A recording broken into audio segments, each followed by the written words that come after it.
¿Por qué un ser todopoderoso querría que lo adores? ¿Por qué necesitaría rezos, cánticos, incienso, sacrificios y fe ciega? Si Dios lo sabe todo, si lo tiene todo, si no necesita nada, entonces, ¿para qué la adoración? ¿Y si la necesidad no es suya, sino nuestra? Desde las primeras civilizaciones, los humanos han levantado altares. No importa si fue a Ra, a Zeus, a Yahvé, a Quetzalcóatl. Siempre ha existido esta figura suprema y la exigencia de rendirle culto. Pero piensa esto, ¿adorar a Dios es un acto de amor o de miedo? ¿Lo haces porque lo sientes, o porque temes al castigo eterno si no lo haces? En muchas religiones, si no rezas, si no obedeces, si no crees, eres castigado, rechazado, condenado. Entonces, ¿qué clase de amor exige sumisión absoluta? ¿Acaso el ser más perfecto del universo necesita que un ser insignificante le diga a diario te alabo, te exalto, te necesito? ¿O es el ser humano quien necesita creer, para no volverse loco frente al vacío? Porque si Dios no existe, si nadie escucha tus plegarias, si todo lo que te pasa es simple caos, entonces el universo es frío, indiferente, salvaje. Y eso no lo podemos aceptar. La fe no es la necesidad de Dios, sino nuestra forma desesperada de darle sentido al sufrimiento. Oramos, no para hablar con Dios, sino para no escucharnos a nosotros mismos. ¿Y si el cielo es solo un consuelo para quien no soporta mirar el abismo? Dios no necesita nada de ti, y la religión es solo un espejo del alma humana, rogando no estar sola en medio del caos. Pero esta idea, aunque desconcertante, no es nueva. Filósofos como Epicuro ya en la antigüedad cuestionaban la lógica de un Dios que exige adoración pero es autosuficiente. Si Dios es perfecto, decía, entonces no puede tener deseos o necesidades, porque desear implica carencia. Y si tiene carencias, entonces no es perfecto. Entonces, ¿por qué crear un universo? ¿Por qué permitir el mal? ¿Por qué exigir adoración? La paradoja se hace aún más evidente cuando se observa cómo la necesidad de adoración se ha traducido, históricamente, en estructuras de poder. Las religiones organizadas, lejos de servir solo como guías espirituales, han sido herramientas de control político, social y económico. Reyes que gobernaban por derecho divino.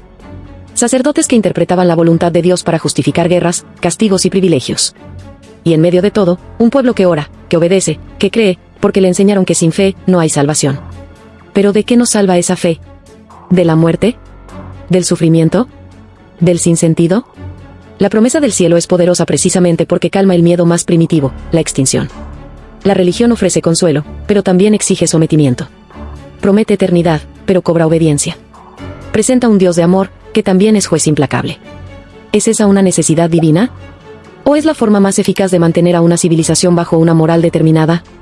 Veamos cómo diferentes culturas han moldeado a sus dioses según sus necesidades. Los dioses griegos eran temperamentales, humanos en pasiones, crueles o amorosos según el momento. Los egipcios veían a sus dioses como gestores del orden cósmico.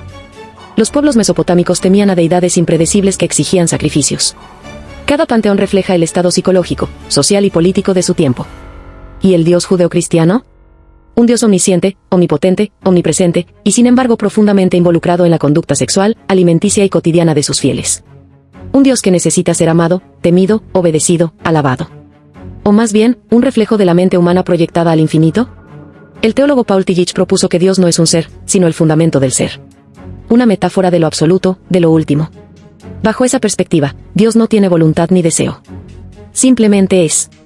Y entonces, toda adoración no es dirigida a una conciencia divina, sino a un símbolo, a una idea que condensa nuestras aspiraciones y temores. Es posible que las liturgias, los rezos, las devociones no sean requerimientos de una entidad trascendente, sino ritos que nos conectan con algo profundo en nuestro interior. Necesitamos rituales porque sin ellos, el caos nos devora. La neurociencia también tiene algo que decir.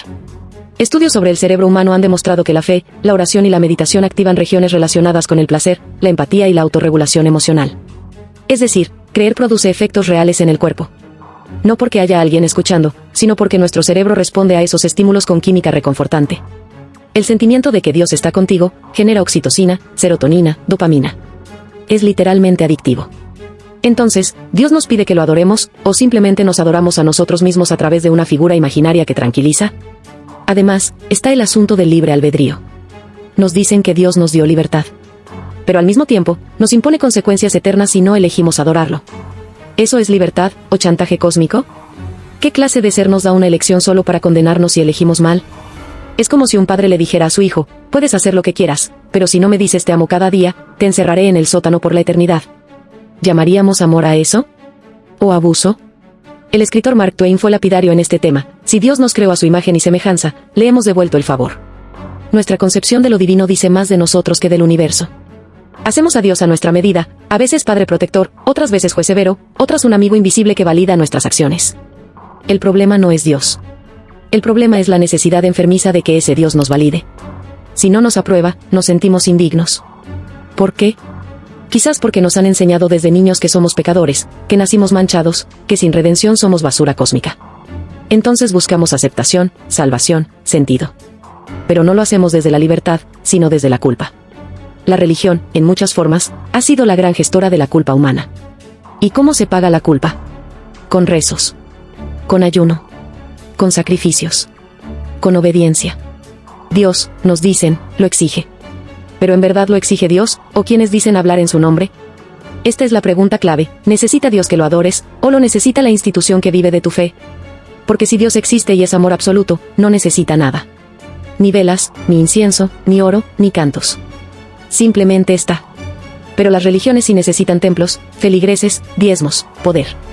Entonces construyen una narrativa donde el silencio es desobediencia, la duda es pecado, y la crítica es blasfemia. Porque pensar por uno mismo es peligroso. Porque si el rebaño piensa, puede descubrir que el pastor también está perdido. A lo largo de la historia, los grandes pensadores que se atrevieron a cuestionar esta narrativa fueron perseguidos. Giordano Bruno, quemado por afirmar que el universo era infinito. Galileo, obligado a retractarse por decir que la Tierra no era el centro. Hipatia, descuartizada por enseñar filosofía. El sistema no perdona la duda. Porque quien duda ya no obedece.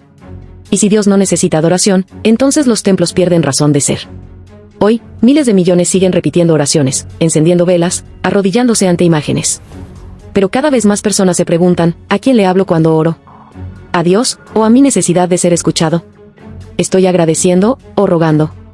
¿Estoy adorando, o cumpliendo un mandato ancestral que ya no entiendo? La espiritualidad no necesita estructura.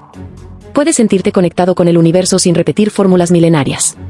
Puedes encontrar sentido sin arrodillarte ante un altar. Puedes amar sin miedo al castigo. Puedes vivir con ética sin esperar recompensa celestial. Tal vez, solo tal vez. Dios no necesita nada de ti. No quiere sacrificios. No exige fidelidad. No espera adoración.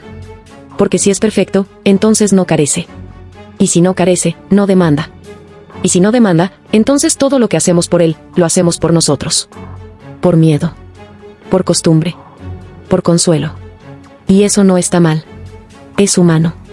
Pero es hora de aceptarlo. De dejar de proyectar carencias en el cielo y empezar a buscar respuestas aquí, en la tierra, entre nosotros. El verdadero acto de fe es soltar la necesidad de creer. ¿Y tú? ¿Adoras por amor o por miedo? ¿Rezas para conectarte, o para evitar el vacío? ¿Necesitas a Dios, o te necesitas a ti mismo? Dios no te necesita. Tal vez nunca lo hizo.